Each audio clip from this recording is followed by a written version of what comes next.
Nyi Roro Kidul merupakan salah satu cerita rakyat yang melegenda khususnya masyarakat Jawa. Ia dianggap sebagai ratu yang menjadi penguasa Laut Selatan. Kehadiran Nyi Roro Kidul sudah sejak dulu jadi teka-teki terkait asal-usul. Misalnya, ada banyak versi soal dari mana Nyi Roro Kidul berasal.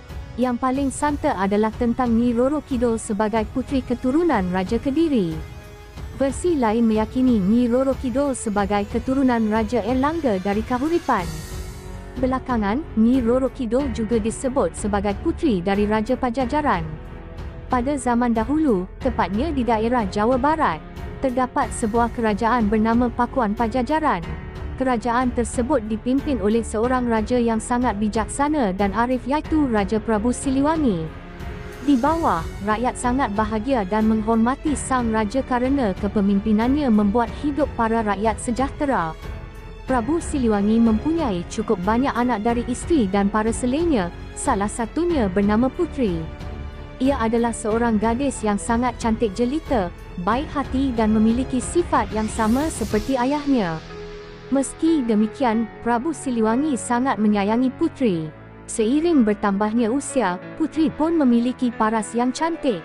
Kerana Puteri merupakan anak tunggal, maka ialah sang calon pewaris tahta Raja Prabu Siliwangi kelak. Mendengar keinginan Prabu Siliwangi untuk menjadikan Puteri sebagai penerus tahta, para selir dan anak-anaknya tidak setuju. Mereka tidak rela jika Puteri yang akan menjadi ratu kelak. Suatu hari, para selir dan anak-anaknya berkumpul untuk merencanakan siasat jahat untuk menyingkirkan Puteri dan ibunya keluar dari istana. Untuk melancarkan rencananya, mereka meminta bantuan kepada seorang penyihir sakti yang tinggal di sebuah desa terpencil yang memiliki berbagai macam ilmu hitam.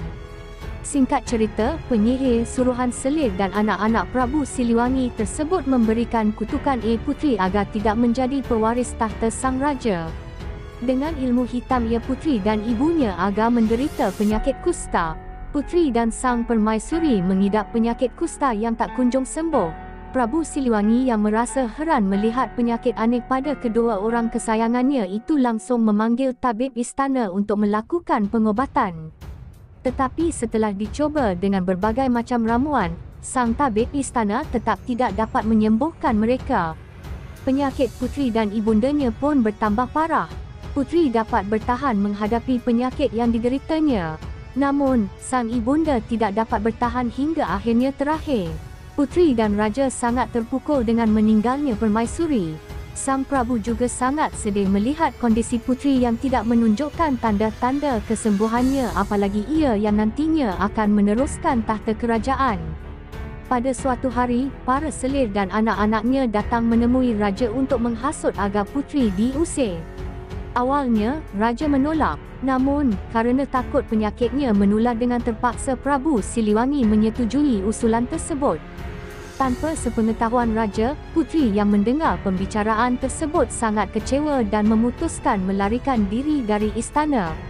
Dalam suasana hati yang sedih, bingung, dan tidak menentu, Puteri berjalan keluar dari istana tanpa tujuan yang pasti.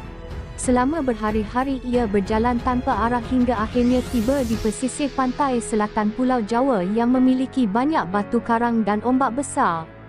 Di salah satu batu karang itu dia kemudian beristirahat hingga akhirnya tertidur kerana kelelahan.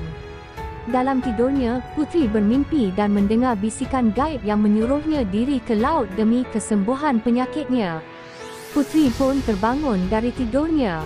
Ia lalu merenung kata-kata gaib tersebut kerana ragu apakah suara itu merupakan sebuah atau hanya orang iseng yang membisikinya saat ia tertidur. Tetapi setelah melihat keadaan sekitar dan tidak ada siapa-siapa, Puteri meyakini bahawa suara tersebut adalah sebuah. Meyakini bahawa suara itu sebuah, Puteri segera melakukan yang diperintahkan. Ajaibnya, ketika menyentuh air, seluruh tubuh Puteri yang dihinggapi borok berangsur-angsur hilang dan menjadi mulus kembali. Kesembuhan Puteri tidak membuatnya kembali ke istana. Dia lebih memilih untuk menetap di pantai selatan dan berbaur dengan penduduk sekitar yang sebagian besar berprofesi sebagai nelayan. Sejak tinggal di pantai tersebut, Puteri pun sangat terkenal akan kecantikannya yang dimiliki. Banyak pangeran dari berbagai kerajaan yang ingin mempersunting dirinya. Hanya saja dari sekian banyak pangeran yang datang, puteri sama sekali tidak tertarik. Sebagian mereka bahkan mundur kerana syarat yang sangat sulit. Salah satunya adalah dengan mengadu di atas gelombang pantai di laut. Ternyata, dari sekian banyak lelaki yang beradu kesaktian, tak seorang pun mampu mengalahkan puteri. Mereka akhirnya menjadi pengikut setia yang selalu mengawal sang puteri ke mana pun dia pergi.